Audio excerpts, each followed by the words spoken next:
you, Margie. A massive memorial to Dred Scott will be dedicated tomorrow at Calvary Cemetery. It honors the former slave who, along with his wife Harriet, was denied freedom by the U.S. Supreme Court.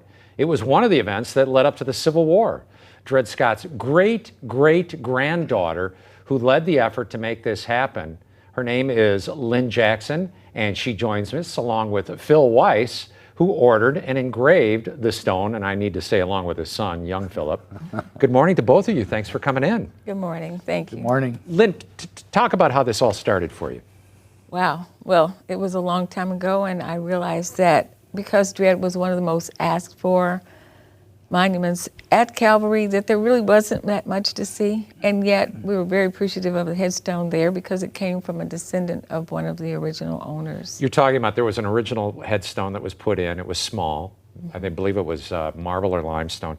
1957 it was put in. That's right, 1957. And for years people would stop by and they'd put a penny, Abe Lincoln, on there because of the Emancipation Proclamation.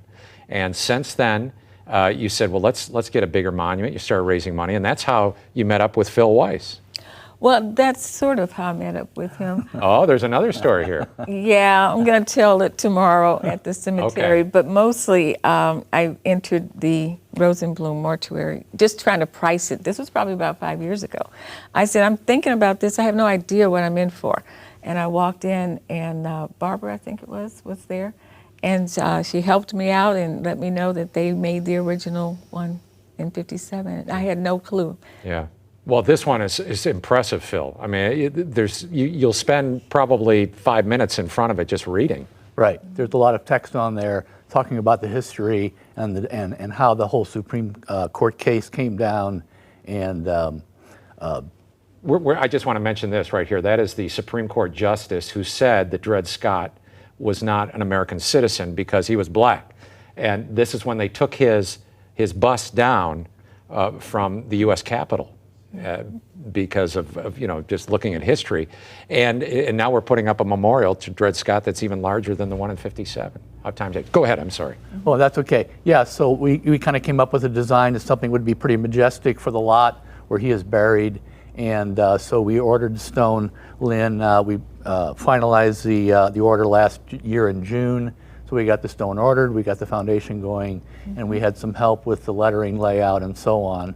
But everything else was produced by our company.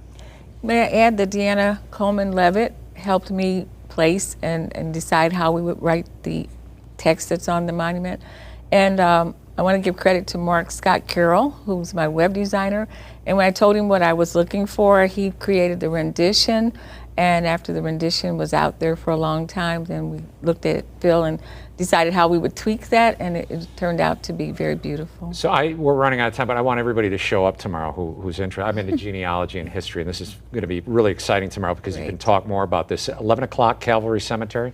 That's right. We'll have balloons out so that people can kind of follow the route, and it's going to be a nice 1-hour program. And we would hope that people will come out. It is a wonderful monument. Yeah, it is. Thank you so much for coming. Thank it's a pleasure to meet you. Phil, good to see you again. Thank you, John. And we're going to go back to Margie, or you want to go to break? Let's go to Margie. Come to me, John. Thank you so much. Well, a live look now at Busch Stadium from the PwC Pennant Building at Ballpark Village. Final weekend of the season. We'll be talking about that as we say goodbye to Adam Wainwright. Stick around. Faces have trouble smiling.